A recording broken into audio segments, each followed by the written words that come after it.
Hey friends, well, it was great to gather with many of you yesterday on our online Zoom gathering, and we were working our way through Hosea chapter 3. It's only a short passage, so what I'll do is I'll read the whole passage and then I'll go through it again and just give some helpful pointers in case you either missed it and you weren't able to be there yesterday, or maybe you were there but you just want a bit of a refresher into some of the content that we covered. Now, we didn't cover a whole lot because Hosea chapter 3 is interesting in that it actually recovers what we looked at within chapters 1 and 2.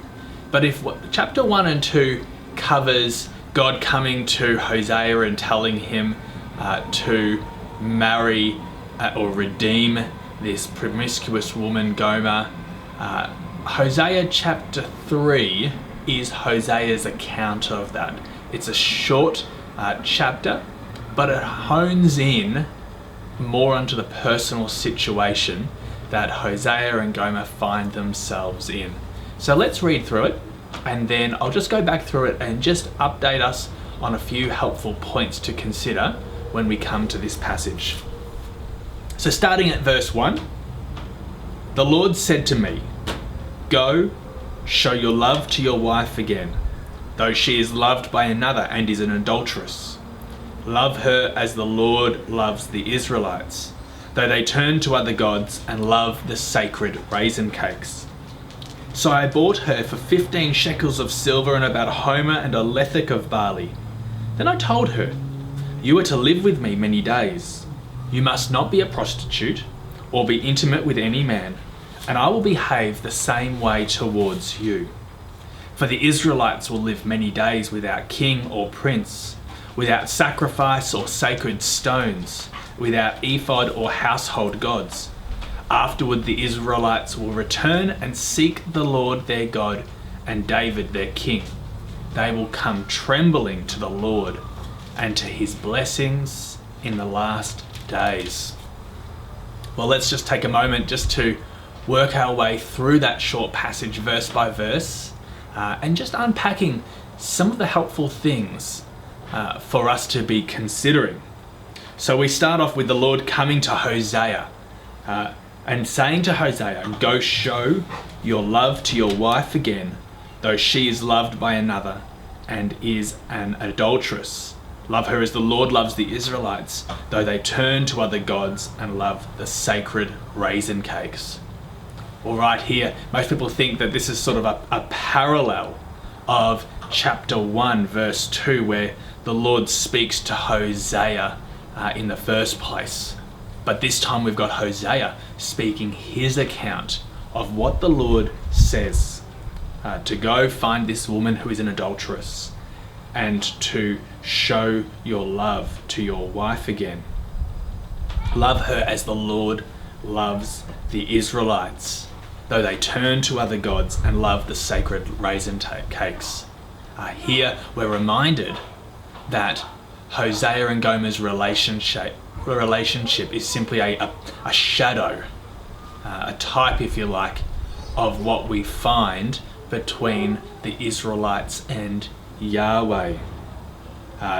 If you're wondering about what these sacred raisin cakes are, nobody really knows, but most people think that it's probably some kind of baked good that's used in a religious ceremony in the worship of other deities.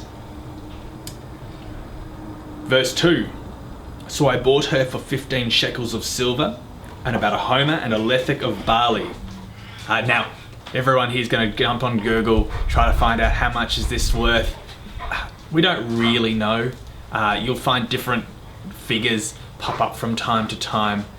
But the point is that Gomer, because of her promiscuity, because that she was an adulteress, has found herself in some kind of debt. We're not sure, and it's not absolutely clear whether she was enslaved and so this price is actually to purchase her out, or rather simply that she was indebted to somebody else, and either way Hosea pays this debt and he redeems her. Now, if you're feeling uncomfortable at this situation, you should. This is a society ruled by patriarchy, where women can actually be enslaved, as can men as well, but it should make us uncomfortable. And we also ought to read this in light of the editor's text a little bit later in chapter 3, which tells us that Hosea's actions here are mirroring God's actions in seeking to redeem his people, to set them free, to live in true freedom. So I bought her for 15 shekels. Then I told her, "You are to live with me many days. You must not be a prostitute or be intimate with any man, and I will behave the same way to you." What we find actually within Hosea's relationship with Gomer is exactly the same as God's relationship with his people. They've been purchased for a price after they have forsaken their covenantal vows. And they've been brought back into relationship with the husband, if you like. And yet the relationship isn't fully reconciled, in that it doesn't go back to simply the way it was. There is this season where they learn, what does it look like to live in relationship again? What does it look like to continue striving for that reconciliation until one day all things are fully reconciled? You are to live with me many days. You must not be a prostitute or be intimate with any man, and I will behave the same way toward you. This is a reinstatement of the covenantal vows that once had existed but had been broken. And although one day the hope is that there will be full reconciliation and that there'll be perfection within that relationship, this is not that day. This is the in-between time for both Gomer and Hosea, but also for God's people as they learn what it takes to be in relationship with God again. We understand that not just simply from what we find about Hosea speaking to his wife, but actually for this sort of editor's text here within verse 4. We're told that for the Israelites will live many days without king or prince, without sacrifice or sacred stones, without ephod or household gods. They will live many days without the kingly system. They will live many days without the sacrificial system. They'll live many days both not pursuing false deities, but also not having fully what they long for within Israel, both king and priest. The ephod was the little pouch that the priestly system would wear upon their garments. And we find that they don't have any of this. This is an in-between season for them. But it will not last forever. For we're told, finally in verse 5, that afterward the Israelites will return and seek the Lord their God and David their king. They will come trembling to the Lord and to his blessings in the last days.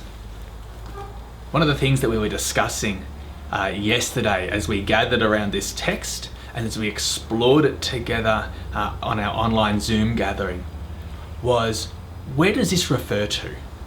Is this looking forward simply to having the establishment of of another normal king in the way that maybe the original readers would have understood?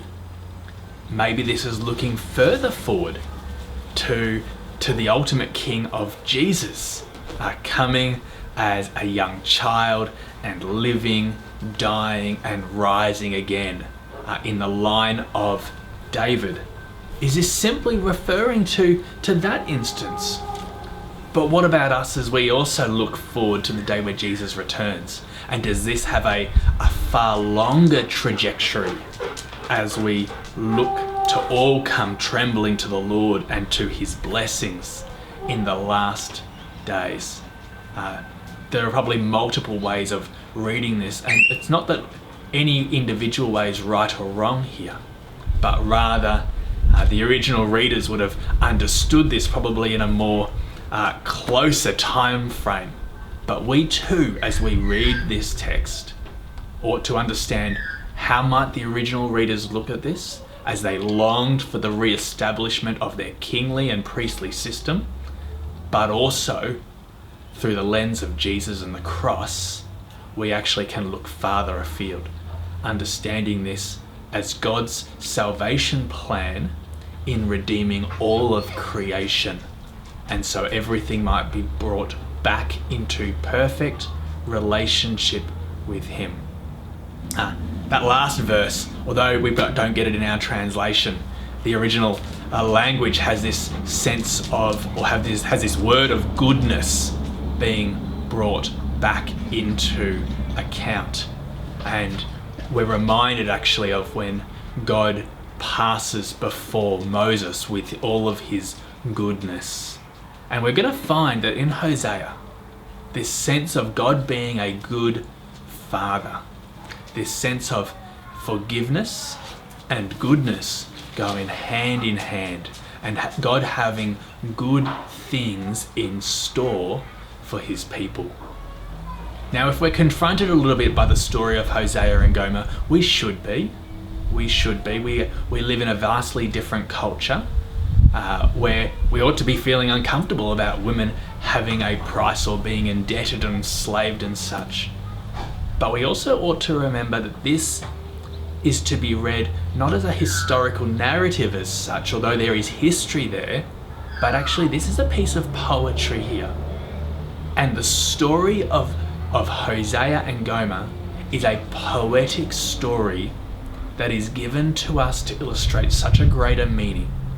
It's given to us not so that we can wrestle with a piece of history as such, but so that we can understand more fully God's journey with his people's choice to abandon their Lord and to pursue false gods, and then God's goodness in pursuing them still, in redeeming them for a price, bringing them back into relationship with him, and setting the course for ultimate reconciliation.